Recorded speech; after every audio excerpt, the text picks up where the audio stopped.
Now, into the ticket office of Disneyland. Oh boy, let's do this.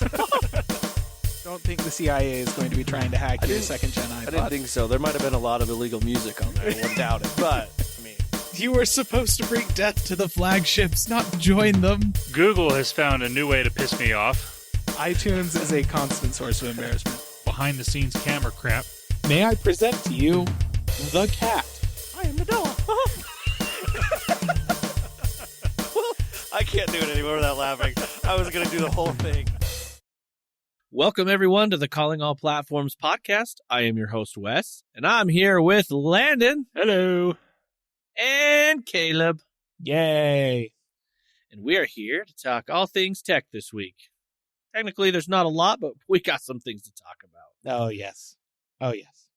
Oh, yes. All right. Well, why don't we go ahead and start right into this? We're going to get into some Google news here. Looks like Google I.O. may have a date. Oh, yes. Who are they going out with? They're going out with... Well, technically, they're in talks with Apple right now. Well, they've been in I bed don't with Apple think for a that's long I.O. time. So Those two dabble. they've finally been moving on. They've been having their own little, lovers spat for a while. But True. This doesn't have a whole lot to do with Apple. This is all about Google I.O. And they did what they always do, and they released a puzzle for people to solve. Then that gives the date of when Google I.O. will be. It took, I think I heard, between 2 and 3 hours for people to solve this, which that's fairly typical. And when I say that, that's like really, really, really smart people doing this puzzle. Like if I tried it, I don't think I'd solve it. That's why I never try. Really smart or really obsessed people. It's yes. Yeah, there you go. Both. It's amazing how often those two line up. Yep. But the official day for Google I.O. this year will be May 14th. And it will be at the Shoreline Amphitheater again. So they've kind of been going there for the last few years, and it's fine. Most people don't mind it. The only downside that a lot of people say is because it's outside, depending on the time of day, they can get sunburned because, it's outside. So everyone always like, if you're going, take sunscreen, lots of it, because you're going to need it. So, but that's all the Google news this week. There's really a lot going on right now. There it is. I mean, this is kind of the calm, really. I mean, yeah. Dates are going to be announced mostly. That's going to be coming up. Dates for all tech stuff, but not only that, but gaming. I mean, I know E3 is not a thing, but E3 season is going to be starting and ramping up here. Yeah. So, and not only that, like I said, you got all these other tech stuff that's happening, and we're going to probably hear rumors and things. Pixel 9s for Google. We're going to hear all sorts of things. So, this is just kind of that lull where some people, if you need something, want to get something out there. Now's the time. If you're not a big tech company, be like, hey, look what we're doing. So, but we'll cover it. All right, let's go ahead. We'll move into some general tech news here, and the highlight here is death of the small phone ? Yeah. So speaking of tech companies that need to get their name out there, I guess, at least when it comes to phones. I mean, not for us, not for anybody that listens to this podcast, because we do cover ASUS on a fairly regular basis. Now, listener, I want to say first off, I did put that title or that question in there of death. Is this the death of the small phone? Because, sadly, Caleb is maybe not going to be switching to Android, at least not for a modern phone, because the Zen phone... my last year's Zen phone. There you go. So the Zen phone for the last few years has been Caleb's potential go-to if he switched from iOS, because it was a great size, nice and small and compact, but had all the flagship features. This year's Zen Phone 11 Ultra, as they're calling it, is basically the ROG phone, but not gamified. So it's big. It's got a 6.78-inch display. So like I said, it's a big phone. It's a big one. It's a big one.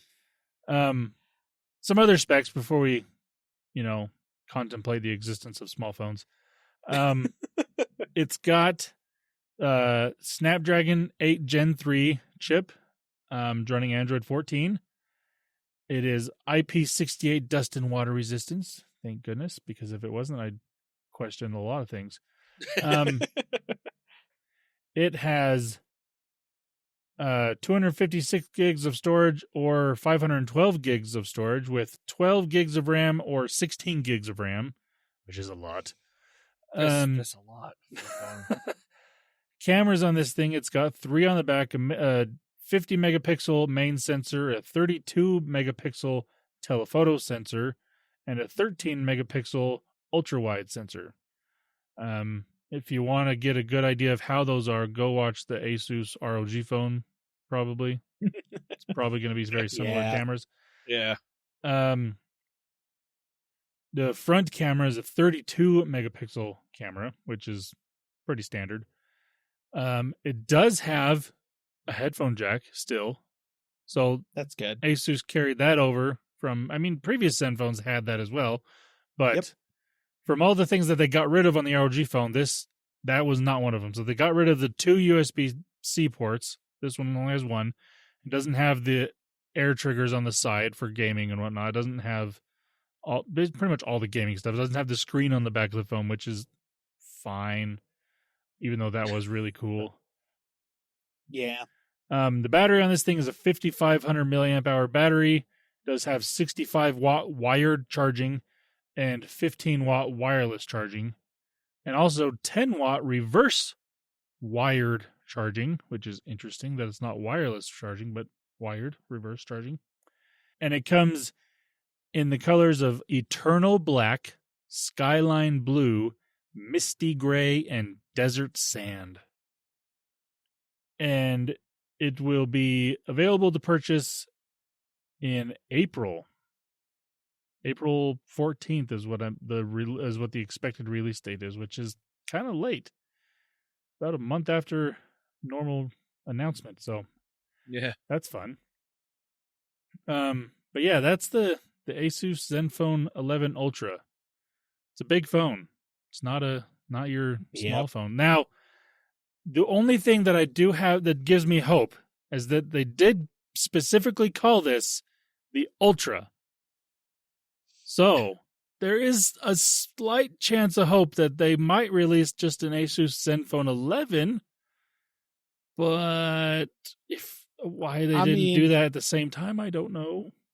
I feel like there is a chance of that, but also there's a lot of space between 5.9 inches and 6.8 inches. A lot of opportunity for them to slot a ZenFone 11 non-Ultra in at like 6.5 or 6.3 or something like that. Yeah. Instead of tiny like it was before, 5.9. But it is true. Yeah. So, I mean, yeah. It's really unfortunate for a very, small group of people, Caleb being one of those people. I am so sad.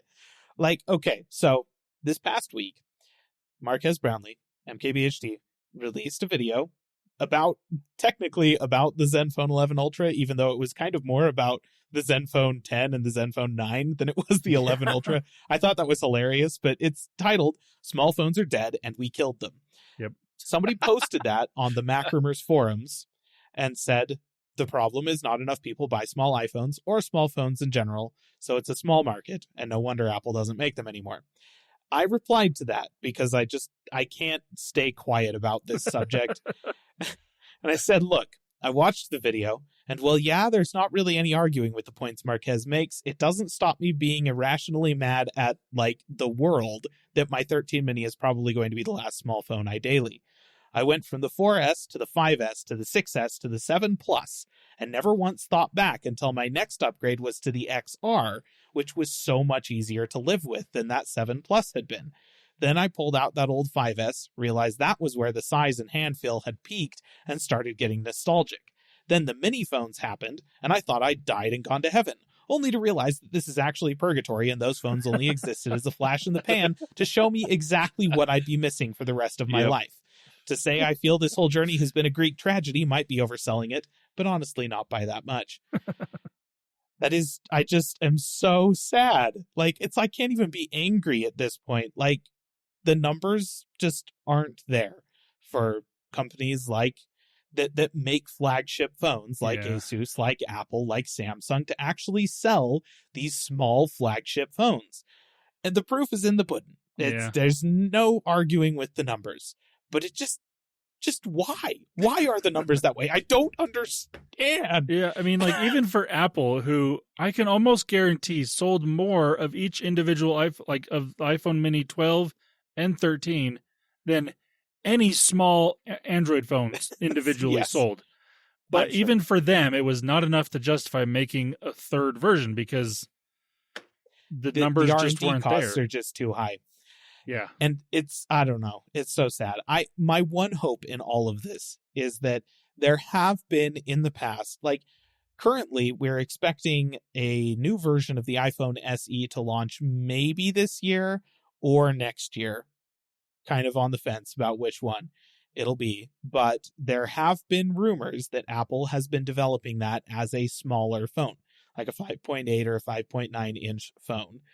And, that like past iPhone SEs, it'll be launching sub $500, like $400 to $500, $450 probably.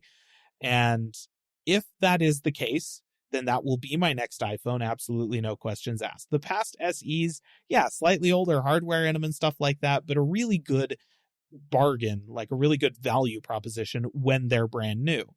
And I would just love for Apple to recycle this small form factor using a slightly older processor that they know they understand better, and so they don't have to do as much R&D to make sure that the power targets are right for getting decent battery life out of it, and so on and so forth. They can use older versions of the screens that they've got sitting around or something like that.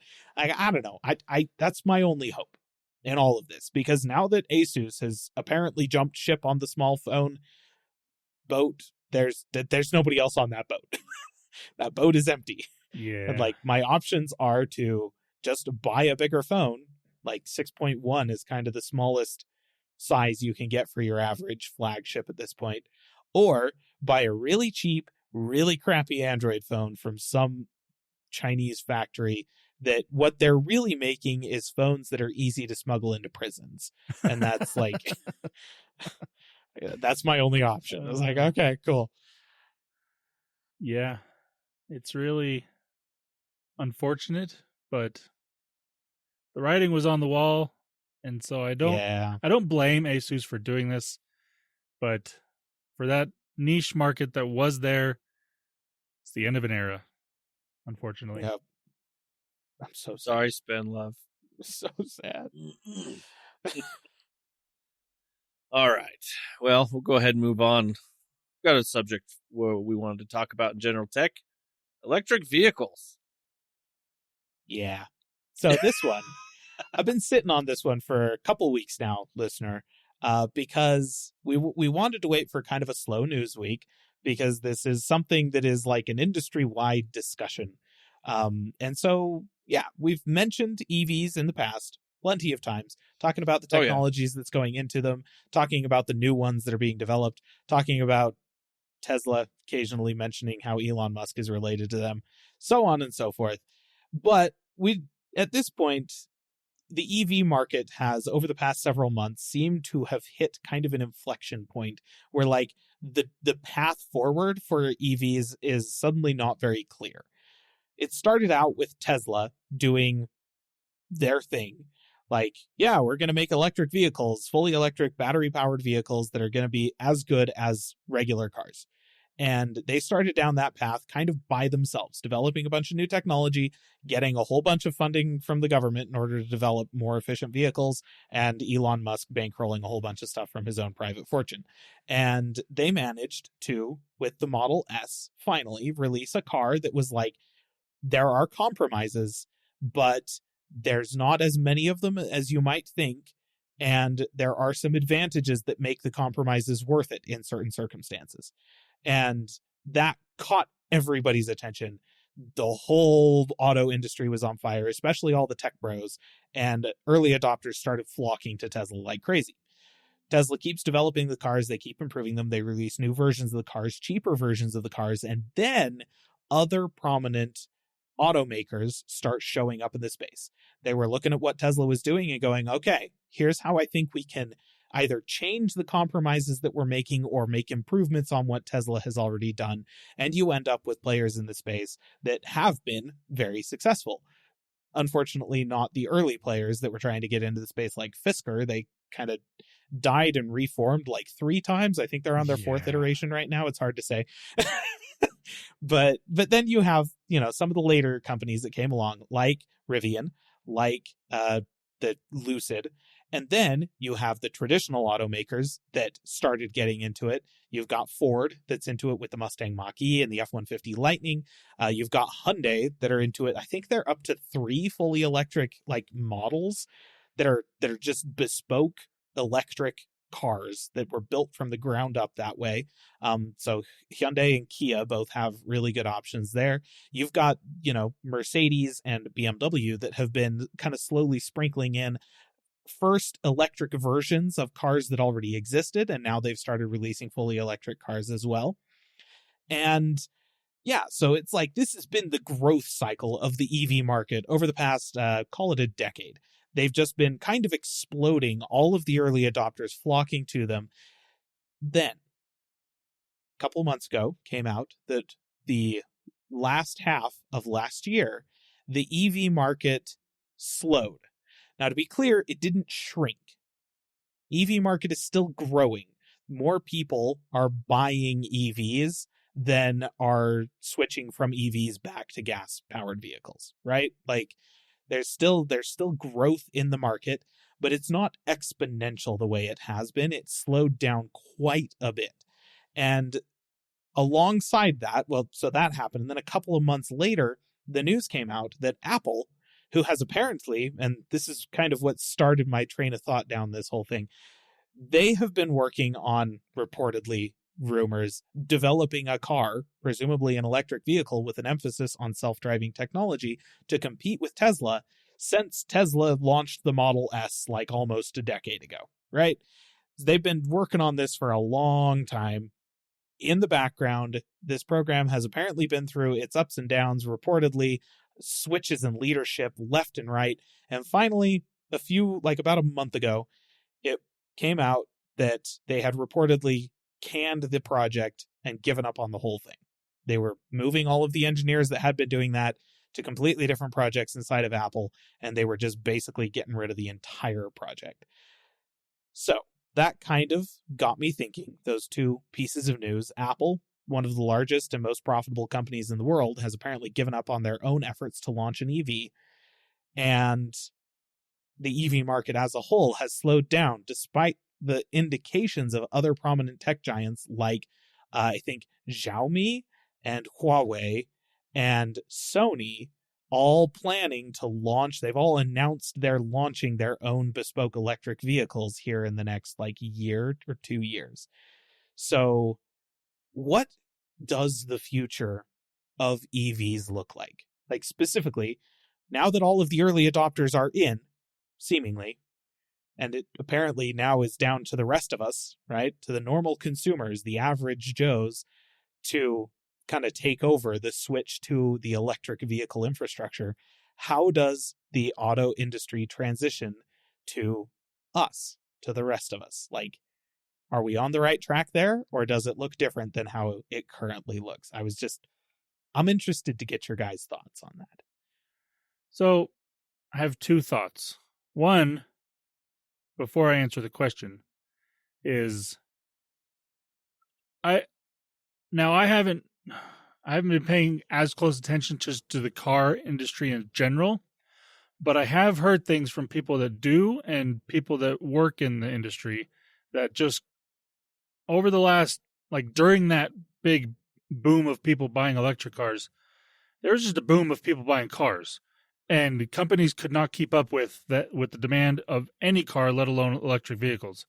And that, buying a new car right now, nobody's doing it. So Ford is even offering 0% financing on Mach-E's and other cars for the life of the loan. Like, that's just to try and get people to take the cars. Please buy a vehicle. So like right now, I don't think it has a whole lot to do with the EV market in just by itself. I think it's just the car market in general is just slowed way down. Like people aren't, like everyone bought new cars in the like between 2019 and 2023.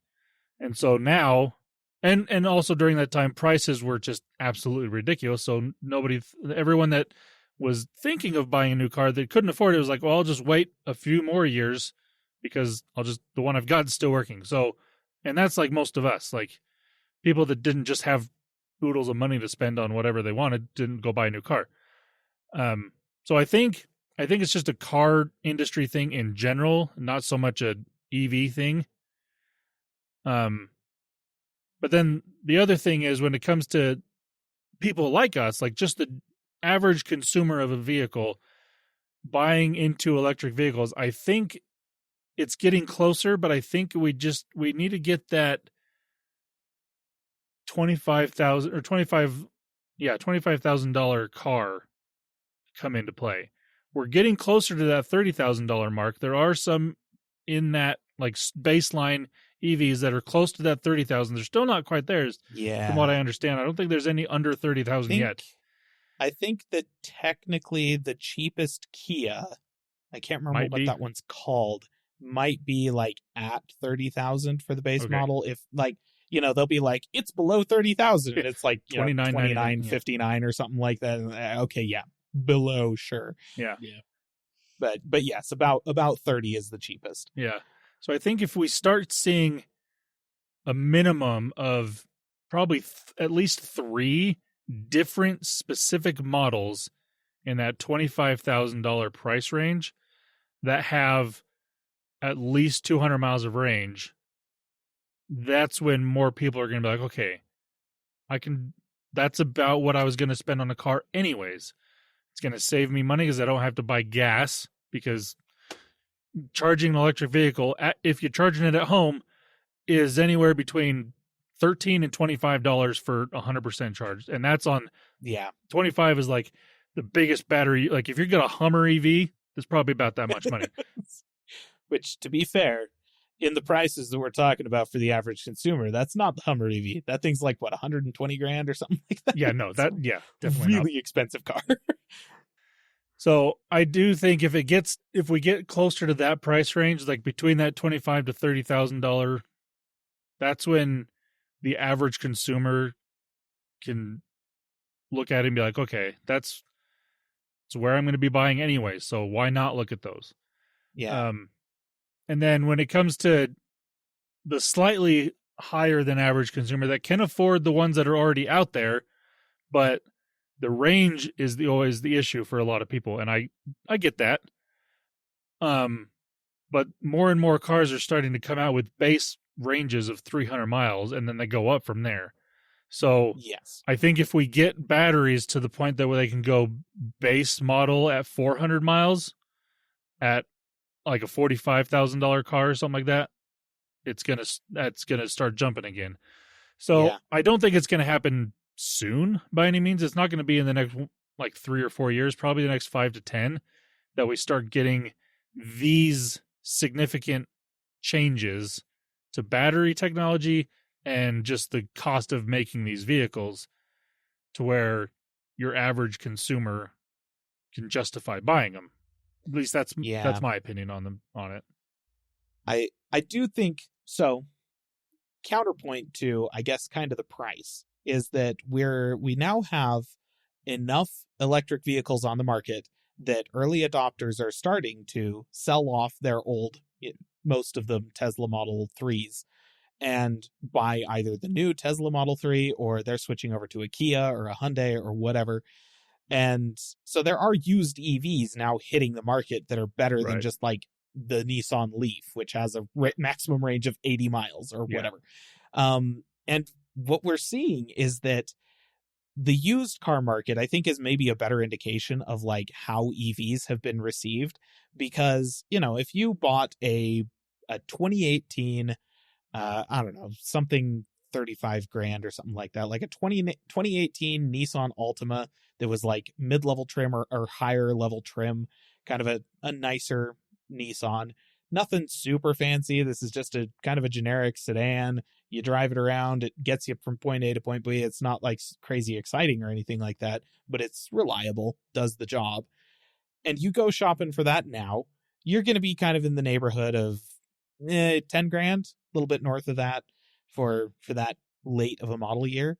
Whereas if you're looking at that for a 2018 Model 3, it's significantly, despite an original starting price that was approximately the same, it's significantly less expensive. And it seems to be reflective of a concern regarding the longevity of the batteries in these EVs and how expensive it is to replace the batteries in an EV, which like you can, right? You can take this into a service. It's a very pricey and lengthy service, but you can for like 10 grand or, well, depending on which vehicle it is, replace the battery pack in a Tesla. And presumably all the rest of these, from the ground up EVs, that's a service that can be done. But, there's definitely like a concern in the used market of, are these things going to hold their value over time? The average consumer buys a car once every 5 to 10 years, and they kind of like expect the resale value of the car that they purchased to be a part of their buying power for the following car after that. So buying an EV right now, probably to the most people, looks kind of like, oh, this is a bad idea because I'm not going to be able to sell it to get a new car 5 or 10 years down the road. So, I do kind of wonder if that, as much as the price, is influencing people's desire to actually buy the things. And I will say that, like, range issues, I think, are an issue. Like, people that are really in favor of EVs kind of make the argument that, yeah, like 300 miles is plenty for everyone. If you're driving more than that and you really just don't want to stop, like you're just, then maybe plan some stops into your drive time, or take breaks on your road trip and that kind of thing. And I'm like, yeah, okay, like I get that, but I don't know. It's the kind of thing that for most people, 300 miles of range, even if it's like cold out and you're going to get significantly less than that, closer to 200 miles of range, is plenty.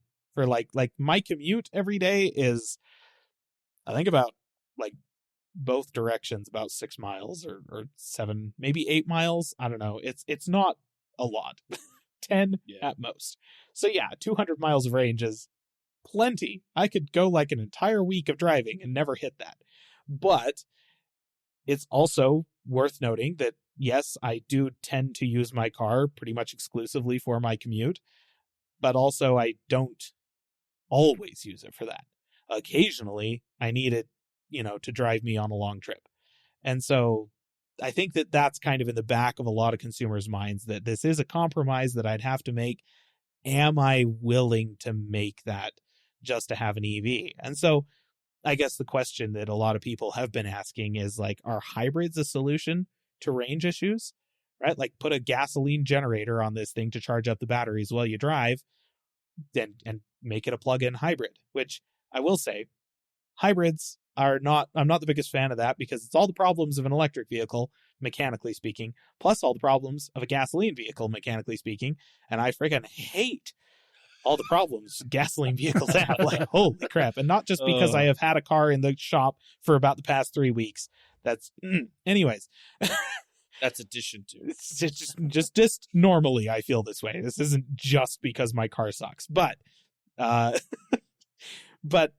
plug-in hybrids are a little bit better, because the gasoline engine isn't actually driving the wheels. All it's doing is charging the batteries, which then drive the wheels. So it's an electric vehicle with a power generator on it. And that's kind of like, okay, sure. Can that be the solution for the average consumer now? Should we be encouraging people to switch to hybrids? Is that going to help them get more used to the concept of having an electric vehicle later on? Yeah, I see that. I actually don't hate that idea. Like, Ram has announced their Ram 1500 EV, and it's not an EV by, the traditional sense of the word, because it is one of those plug-in hybrids. But it has a battery that will get you 175 miles, which is fine on a plug-in hybrid. Actually, that's well above most plug-in hybrids. And like that can be your daily commute type vehicle right there. At 175 miles, that's more range than most people need. Oh, yeah. And then on top of that, with your gasoline engine, you can get up to about 650 miles, which is 200 miles more than almost any other full-size truck that you can buy on the market right now. So that's solid. It's phenomenal. So like I really like that, especially in the full-size truck market, because a lot of people like if I had the money, I would go buy the F-150 Lightning right now. That's like at the moment, that's my dream truck. Like that would be fantastic because for me, my commute is 2 miles. That like one way is 1 mile to work. Like my commute is nothing. My truck gets absolutely horrendous gas mileage because that's my commute. So like for me, I would love an F-150 Lightning, and I also don't haul things. Like I don't pull a trailer on a very regular basis, if at all. So to me, something like that is fantastic. But a lot of people buy a truck because they do haul a trailer of some sort, or, well, let's be honest, most people buy a truck because they like the look of a truck. That's true. Yeah. So like the F-150 Lightning is fine for most people that buy a truck, but there are the ones that need more power. And I mean, that's where the battery is going to be a nice thing because that gives you more torque directly to the wheels. Whereas an engine wasn't going to give you quite that same power, but then you get the range benefits of a gasoline engine. So I do think in that sense, like for the full-size truck market, I really like what Ram is doing. But I also love what Ford is doing, where they actually have a dedicated EV. They still sell regular F-150 with gas. And then, obviously the higher end or the bigger trucks, they need diesel engines. They're not going to have batteries in them for a long time because the power is not quite there yet for those to replace those. That being said, actually, this is a slight tangent, but Edison Motors, if you haven't heard of them, listener, their slogan is stealing Tesla's idea. And that's why they're called Edison Motors. So they are it's started by a bunch of loggers out of British Columbia, Canada. And their plan is to make vocational, heavy haul trucks that are electric, right? They have electric axles and big old battery pack that drives the axles and everything. But they also have a diesel engine. And all it is just a Cat diesel engine, a diesel generator sitting under the hood. So that it runs at a very precisely controlled RPM to get its maximum efficiency, and it just charges the batteries. That's all it does. And they have got their first prototypes have been finished. They built them in a year or something like that because they're using pretty much exclusively off the shelf parts because they also want them to be repairable, which is nice. That's refreshing. And so, the prototypes came together fairly quick because of that. The only things that are custom are the battery packs and the axles for the drivetrain.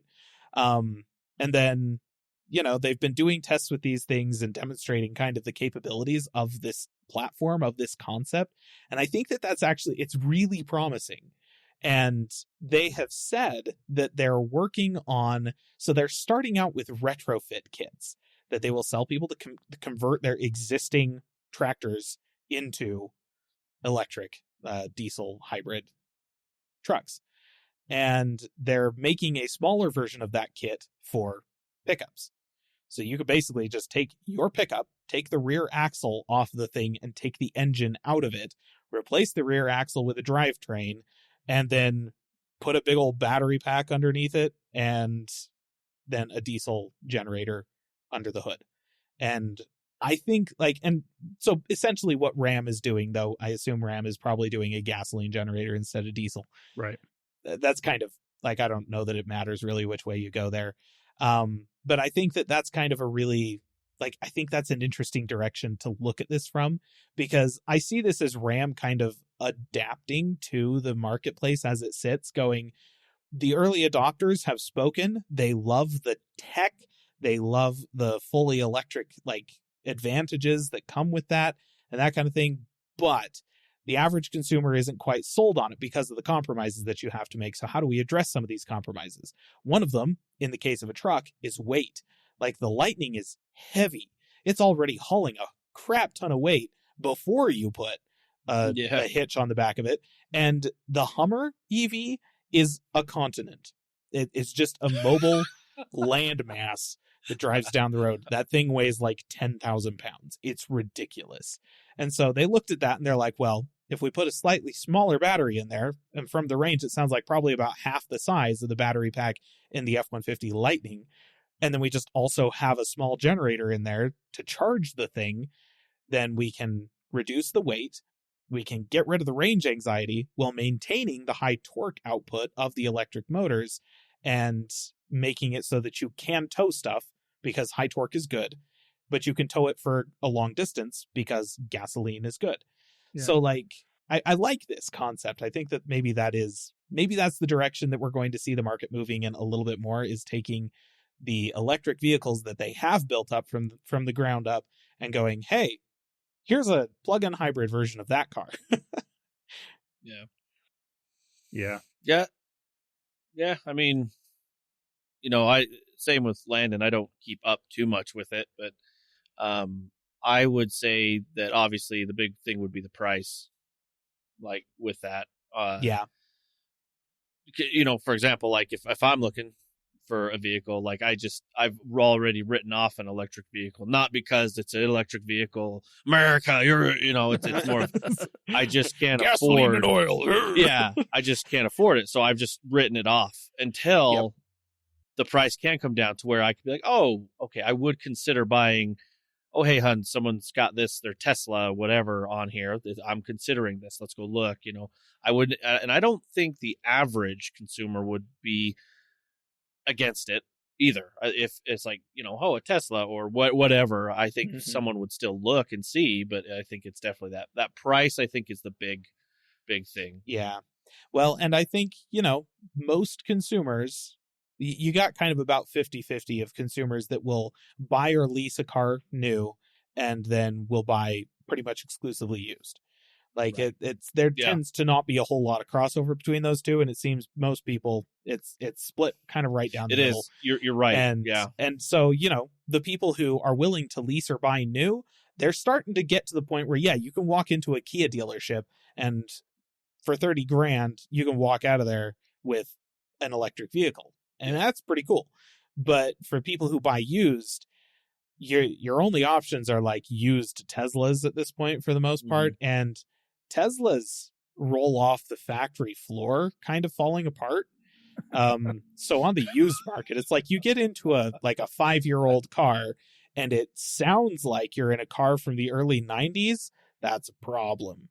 Yeah. And so I don't think the used market has really gotten to the point where the average consumer that shops exclusively used can go, oh, hey, I'll do that, unless they're willing to live with a Nissan Leaf or a Chevy Volt. Like those are kind of your only options, or not Volt, the Bolt.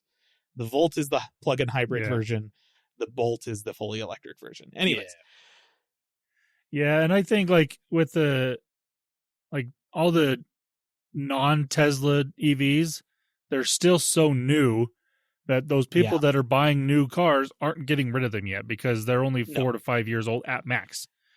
Yeah. And especially like a lot of the Hyundais are like 3 years old. They're not that old cars. Yeah. And so like all these people that are buying them now new there just isn't a wide variety of used EVs yet. Yeah. Yeah. And it is it's a question that I think we don't fully know the answer for, is what is the used EV experience going to be like? Yeah. Because, pretty much all of the EVs, when it comes to battery charging logic, are trying to be smart about it. They physically won't let you discharge them past a certain point, and they won't let you charge them past a certain point and stuff like that. Like when you're charging up a Tesla battery pack, you're only charging it up to 80%. It says 100% on the dial, but it's actually 80. They never charge above that because the idea is that in software, it can detect the degradation of the cells over time and then give you a little bit more charge as the cells degrade so that you get the same range for a longer span over the lifetime of the battery. And pretty much all of the EV makers are doing that sort of thing with their batteries, but we're just in the infancy of the used EV market for these like longer range 200 to 300 mile EVs. And it remains to be seen whether or not like the batteries on these are going to become a huge problem. They might. So maybe people are just poised waiting to see. That too. Yeah, I think that's a big thing is the waiting. It's just we're just waiting in a waiting game, you know?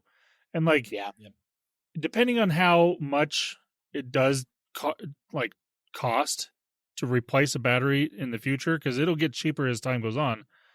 But like the benefit to that could be, say you buy a used Tesla or Rivian or something for 10 grand.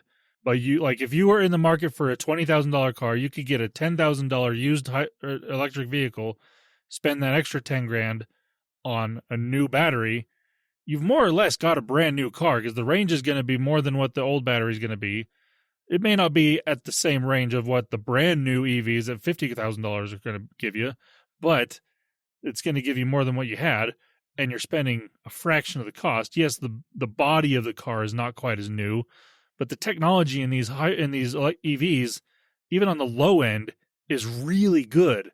Even like the Hyundais and the Kias, like the base model of those cars is a pretty high-end vehicle. So they're really good. And it helps that like there's so few moving parts. Like it's just the battery pack sends electrons to motors that are either on the axle or in the hubs of the wheels, and they just spin it, and the wheels spin. There's like most of the time, if it's on the axle, yes, there is a gearbox. There's a differential sending power to both of the wheels. Some of them have, separate motors for like both of the rear wheels or something like that, like the Tesla tri-motors and stuff like that. And the Hummer, I think, also has tri-motor setups. And I think one of the Lucids also has a tri-motor setup. Anyways, those, it is pretty much just like, we just got a geared output for this sucker going straight to the wheel. And it's, holy crap. Yeah. So few moving parts and so little to service that so long as the actual physical body of the car and like the suspension linkages and stuff like that continue to hold up over time, which for most cars, that's not the first thing that breaks, except for Teslas, body panels will just randomly fall off and everything. It's a Tesla, so kind of to be expected. But yeah, so long as the rest of that does hold up the way you would expect it to, then it really is just the battery. Like, we just got to see. Which is really funny because that's like saying that you're in your normal car. The thing that is like the most problematic and difficult is the fuel tank. And like, man, if that fuel tank you've got to be concerned about that in your used car. It's like, no, nobody ever checks the gas tank in a used car to be like, is this gas tank okay? Hey, that being said, I did just have to replace a fuel pump. So okay, I mean, that's fair. That's fair. Fair enough. I guess the last thing on this subject is the killer apps for EVs outside of just the general, being an EV. You get more torque from the thing. It doesn't pollute. It doesn't pollute as much. It's cheaper to fuel the thing up and everything like that. Those are all the advantages of it just being inherently an EV. But then you have stuff like, Tesla's autopilot and that kind of thing. Are these things ever going to matter to the actual, like, the average consumer out there? Because Tesla sure as heck loves to talk a big game about autopilot. I don't think they should. Yeah. Frankly. But I think that's for younger people. I know that sounds bad. But I don't think that's the demographic. I don't know. I don't even think that that's the case. I think Elon just had it in his mind that this is the future of cars. And it very well might be. But that's still 50 years down the road to get it to actually be good to the point that people actually trust it. So the fact that and that was Apple's whole thing. Like that's what they wanted in a car supposedly is that they wanted us their concepts that people supposedly saw didn't have steering wheels. Google's Yeah. car supposedly didn't have a steering wheel. So it's like, that was the model. It's just Elon was so freaking straightforward about it that it's like, now that's the only thing he just won't ever shut up about it. It's like him and Twitter versus him and autopilot. It's like the same thing. They just shouldn't be a thing. But and like, it's funny, like if they didn't name it autopilot, if they just named it not like a better version of cruise control, that's basically what it is. And every other car already has that. So it's just that other companies aren't advertising it as self-driving autopilot because they're not stupid. Yeah. No, I agree with that. Generally, from like kind of a broader perspective of the technology involved, yeah, what autopilot is currently, the released version of autopilot, is basically Mercedes or even GM's like high-end cruise control and driver assist, except they're calling it autopilot instead of just calling it adaptive cruise and driving assists. Yeah. Because, you know, I think that when you look at these more established automakers that have been in the game for decades and decades and centuries for some of them, they have dealt with every version of the government regulation for safety that is involved with this stuff. They know how hard it is to get the necessary certifications in order to actually have a thing released. And they know that there is a lot of liability brought on their company by even suggesting that their car is in charge of a situation that could result in an accident. And so, yeah, they develop the technology the same as Tesla is doing it, or they steal the technology from Tesla, depending on who you talk to. But they just don't call it autopilot because that'd be kind of stupid. Like I worked for about 8 years for a company that literally makes autonomous vehicles. I left them a few years ago, but I've been in contact with, you know, some of my old coworkers from there for ever since. And the technology has advanced somewhat since I was there, but not sufficient enough for it to be a major difference. And the simple fact of the matter is that the best case scenarios, the only difference between what Tesla is deploying in autopilot or the full self-driving beta right now, between that and what you would see at the DARPA autonomous vehicle challenges back in like 2001 and 2004, is that now, instead of having to have a $10,000 LiDAR strapped to the top of the car that is like literally like a satellite dish on top of the car, in addition to a full-on server rack loaded up with computers in the back of the car in order to process all the data that was coming in, you can now do it on an iPad using commodity cameras. So like, it's gotten a lot smaller, it's gotten a lot cheaper, but the fundamental capabilities of the system have not changed. All the blind spots that did exist in 2004, 20 years ago, they still exist. We've gotten a little bit better at some of them. There's sensor fusion stuff that's supposed to solve those problems, but the simple fact of the matter is, it's just not possible with the technology that we have today. Maybe self-learning algorithms and AI is going to change that in the future, but we're not even close to that right now. Like, it's not, like Landon said, if you're optimistic, 10 years at least. If you're being realistic, probably at least 25, if not more like 50. It's just, maybe we see it in our lifetimes, but we will be old. Hey, that's when we could actually utilize the self-driving technology. That's true. That's true. That's when it would be like the most useful for me personally. So yeah, I feel like people talk a lot about this in regards to EVs. And when Apple first started apparently exploring the concept of releasing their own car, and when you hear companies like Sony, like LG, like Huawei, like these companies that are just tech giants, tech conglomerates, not automakers, talk about EVs that they want to make, automation, autonomy is always right there at the front of that conversation. And they really need to shut up about that, because I think that is making consumers nervous, rightfully so, because consumers are not stupid, mostly. You know, I think that's a very, very key point to this whole conversation, is the companies that are talking about this are not car companies. Yeah, you can say Tesla's a car company. They're not. They're a technology company. Yes, They're a they are. battery company. They know batteries very well. They know technology very well. Same with LG, Sony, all these companies that are spouting out this autopilot self-driving vehicle crap are not car manufacturers. Yeah. Car manufacturers know better. They know where the technology is at because they've been looking into it forever. It's not a new thing. They just know where it's at and what they can do with it. And so they do what they can to not, ruin their image and kill people because yes, they're not stupid. Yeah.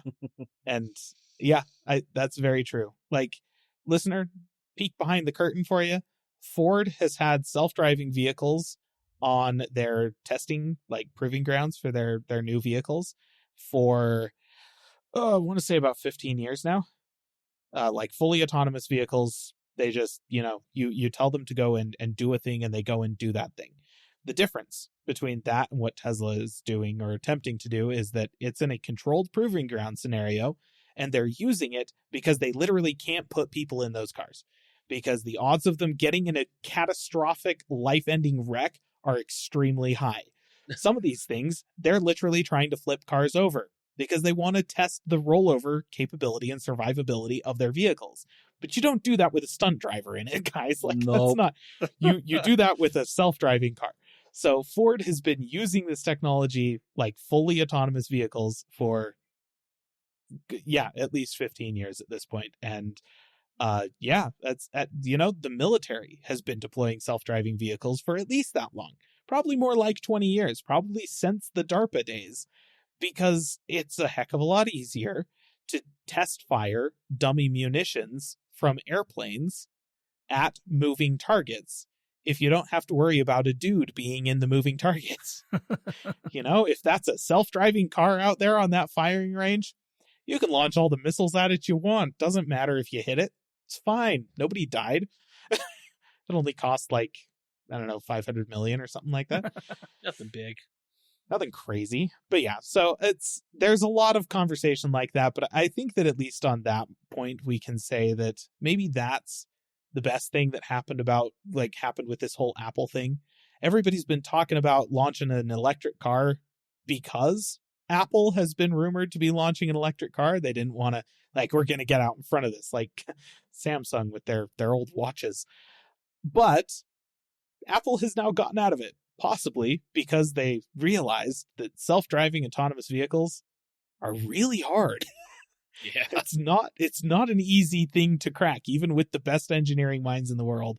And hopefully it sends a message to everyone else, except for Tesla, because Elon Musk will not hear any messages from anyone. From anybody. Yeah. Doesn't have voicemail, weirdly. Yeah. Anyways, I feel like that pretty well covers the state of EVs as a whole. It's a complicated situation right now, and like whether an EV is right for you, listener, is going to depend a lot on your personal circumstance. If you have questions you'd like us to talk about related to EVs, go ahead and let us know. Get in contact with us at the various sources that Wes is going to list to you at the end of the episode. But it's just something that kind of got brought up with the changes in the EV market as a whole over the past few months. And also, Apple canceled their project. What does that mean for the rest of the industry as a whole? And honestly, it probably just means that stop talking about autonomous vehicles, guys, because they're not happening. It's not real. Yeah. Don't listen to Elon. I think overall, I'm still optimistic about where the market is going. Honestly, I think Apple getting out of it is not a bad thing. I think it's a perfectly fine thing because... Honestly, no complaints. We don't need Apple trying to take over another thing that they aren't going to take over because they're not good at it. Yeah. So I'm perfectly fine with that. And it makes it so other companies may not try to do the same thing. I want these technology companies to partner with car manufacturers to make... Yes. Having Apple inside of your car, Google inside of your car, that's great. Great.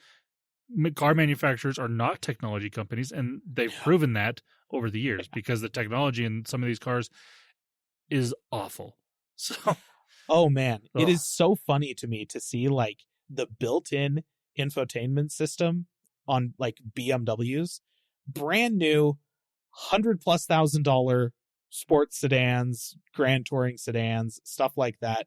And you sit down and you'll see somebody like run their finger to swipe from one screen of the infotainment to the next screen or something like that, and it has all of the responsiveness of like a 13-year-old iPad running like the most recent version of iPad OS that it can, which is to say probably 2 or 3 versions past what you should have stopped with. And like the battery is failing, and that's what it feels like. You swipe and like 2 seconds later something happens.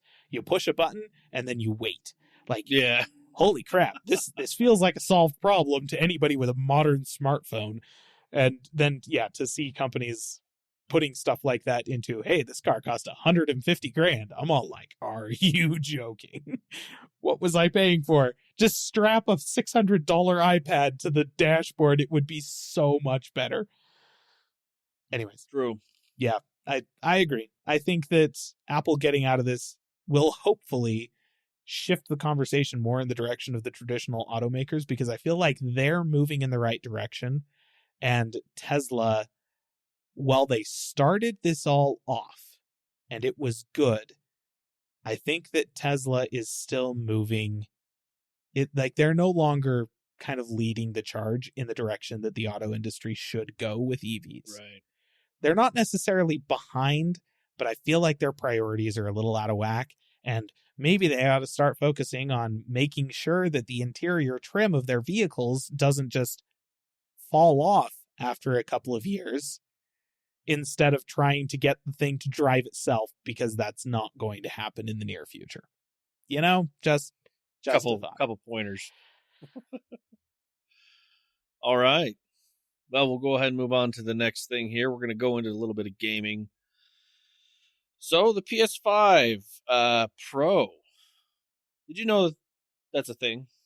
Apparently, it had leaked. No, Sony knew. Yeah, Sony knew. Well, at first it had leaked. It had some leaked documents. Didn't say where it leaked, but they're calling it the Trinity, I believe is the code name for the PlayStation 5 Pro. It was leaked quite a few times, actually. So a lot of other sources, people that have had things like this have said, yep. Yep. And looks about right. So it's quite interesting, this percentage. It actually, a couple things that it did say on here, they said that its raw rendering performance is supposed to be 45% faster than the base PS5. Wow. We report on teraflops because we like the name, right? And we don't know what that is actually measuring. So what does that mean? Floating point operations, listener. I have no idea how that relates to graphics rendering, but that's what the acronym stands for. This is what it is. So let's give us a base. Let's remind ourselves about teraflops and where we are with the consoles. So the base PlayStation 5 model, it landed about 10 teraflops. The base Xbox Series X is about 12 teraflops. Okay? So this is supposed to be, this leaked number here it was talking about is actually supposed to be 67 teraflops for this PlayStation Pro. What? So this is they were saying it's supposed to do super resolution upscaling feature, 4K and 8K support, and GPU operations, a higher performance here. So, okay, what? That's all right. So first of all, if you want to transfer an 8K signal, it doesn't matter if it's upscaled on the console via AI features like super resolution, or if it's natively rendered like NVIDIA claimed the 3090 could do. Newsflash, it couldn't. Yeah. You have to have, like, I think DisplayPort 2.1 or HDMI 2.1. Yep. Or DisplayPort 1.4 or something like that. Like versions of both of these ports that, listener, I can pretty much guarantee you, your TV don't have. Like, I think they finally got, so TVs. if Yes, you want TVs to buy, mostly, but like, you'd have to buy an 8K TV. Nobody sells those. Like, you can buy one from LG. I'm pretty sure you can get one from Samsung too. Also pretty confident both of them are in the neighborhood of like 10 grand. So that's such, first of all, that's a stupid production target to have for a console, Sony. Just saying. Second of all, 64 teraflops from 10 teraflops. Clearly, I don't know what teraflops means. 67, actually. 67. Okay, Yeah. Oh, sorry. Gee. Come on, if you're gonna spout the numbers, get it If right. we're going to spout these numbers, we What need to get the these heck? correct, okay? What does that mean? How does Exactly. that relate to graphics performance? It can't possibly, because that's suggesting this is over 6 times as powerful as the original PlayStation 5, which ostensibly I'm going to assume is built off of the same basic processor architecture. Like, they're not like switching from using, oh yeah, this is an 8-core AMD CPU to like, oh yeah, we've put like a 94-core or 96-core Yeah. EPIC processor in here. It's freaking like, Yeah. what? No, that's what? This is like, So, I don't know. yes. Are they shipping these PS5 Pros with a 4090 in them or something like that? That just, what the heck I'm is not- that even supposed to mean, guys? So with these leaks, I figured I'd bring this up because I if we remember when this this generation we're in now for consoles, we were talking about, they were like touting 4K, 60 hertz, sometimes going up to 120, right? They were supposed to be, that was the benchmark.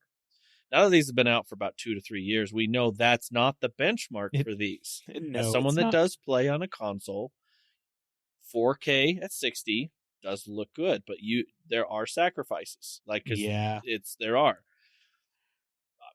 Yes. So I think what this is trying to be, I know teraflops and all this, I think this is actually true 4K at 60. I want to say would be more close to what they're trying to get to. Because the games that have been coming out, let's call these these actual generation games. So I'm going to just tout out Starfield. Crap, I just lost the game that just came out. Well, these newer actual next-gen games that have come out are locked at 30 on these consoles. They don't go past 30 frames. Right.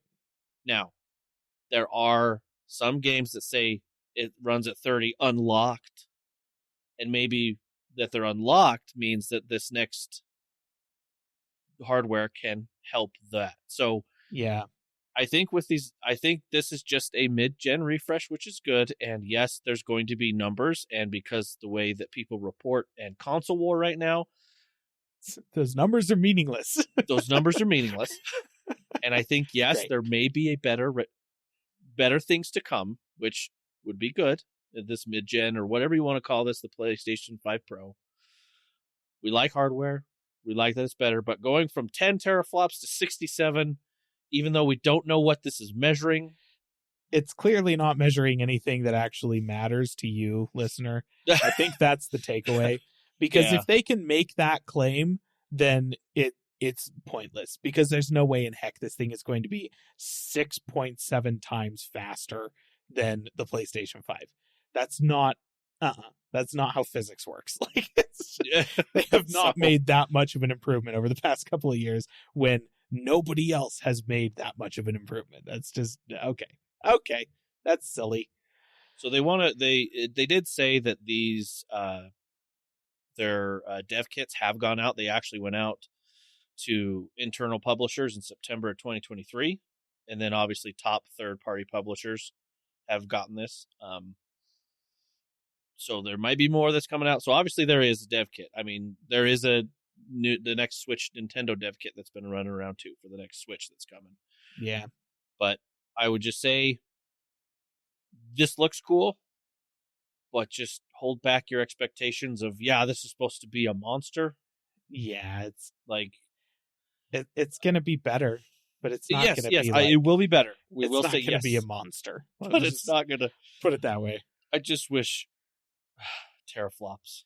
Remember when we first started reporting on teraflops?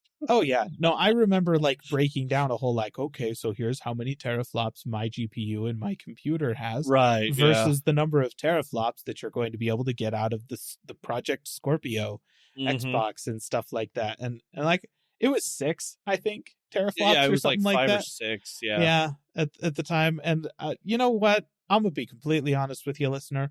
My little 6 teraflop GPU in my gaming PC has been doing absolutely fine. Yeah. I actually played Starfield on it. It's true, he did. It ran.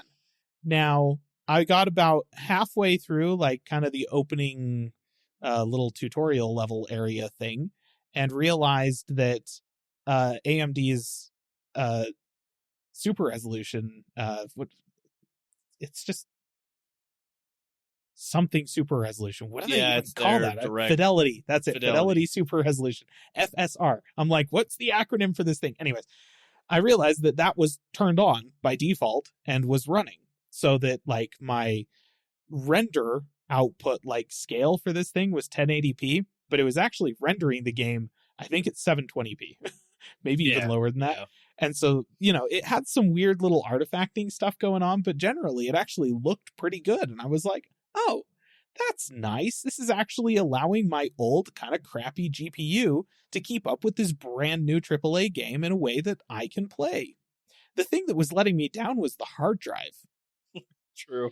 Like, oh my gosh, I had, to be clear, it's an older GPU. It only has 4 gigs of VRAM, so it couldn't load that many textures into RAM on the GPU. So it was constantly having to switch them back. Like, anytime I moved to a new area, had to switch all the textures back onto the hard drive and load a whole new set of textures into RAM. And that took a dog's age. Like, oh my gosh, that was so slow. And like, the game just didn't know how to handle it. It would just like stop. Everything would just stop rendering. I couldn't move. Everything would just pause for like 30 seconds, and then it would load everything up, and then, okay, now you can play again. So, oh man. So turns out Starfield, it's not the age of your GPU that's the problem. It's how much VRAM it has, and whether or not you have the game saved on a fast storage solution or a slow one. Because I had it stored on like a 3 terabyte archival hard drive. Did not like that. If I'd put it on my SSD, might have worked a little bit better. But it was like a 120 gigabyte install, and I only have a 500 gig SSD. So that was a problem. I don't know. AAA gaming, apparently not for me. But I guess right we like to report on hardware. We like hardware, true. So that's why I was reporting it. But I just wanted to also not only tell you what was being leaked, but also to bring your expectations back a little. Yes. I mean, if that's a 60, okay, if we're thinking what 67 teraflops means, you might want to start saving money now, because this ain't going to be no $500 console. No, this 67. This is going to be a $4.7 million Cray supercomputer is what this is going to be. If that's that's not teraflops mean. What is, man, I got to do some research or something. Like, what does this mean? I know it's floating point operations. I thought it was just like an indication of how well the processor did a certain type of calculation. And it says custom machine learning architecture that delivers 300 tops. Which is your... Wait, tops is different than flops. What is... It's just what they've written here. Trillions of operations per second.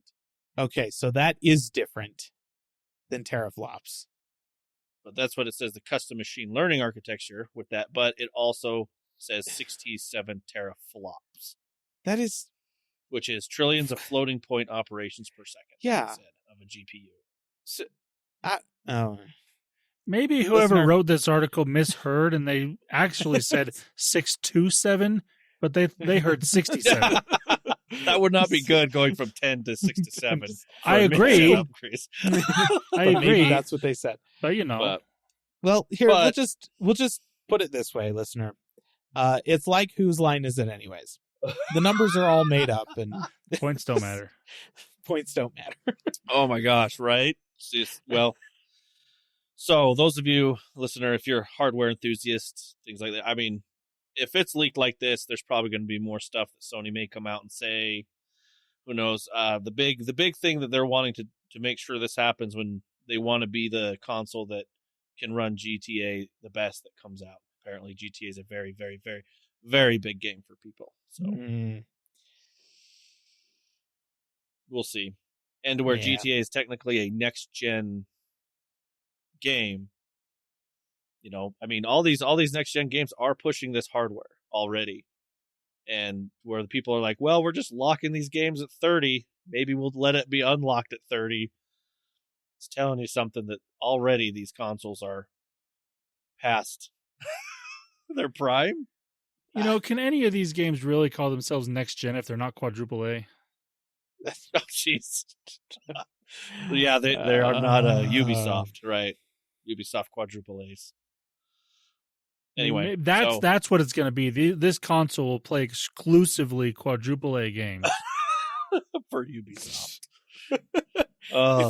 If you dare put in a AAA game, it just won't even launch. It'll laugh at you. The disc back out at you. It's like, sorry, I'm not for this. Get that garbage out of here. Anywho, that's all the gaming news that we have here. And I think we're going to bring this episode to an end unless Landon has one more thing. No. All right. Well, listener, we appreciate you listening all the way through the episode, even though it's kind of a interesting discussion about electric vehicles. And if you want us to talk about any other topics or anything like that, or do some more research on something and report on it, you can get a hold of us to let us know on our social media platforms, as well as callingallplatforms.com. And there may be a video that might come up here soon on our YouTube channel. Look, yeah. Pending. Video pending. We'll say that. Pending.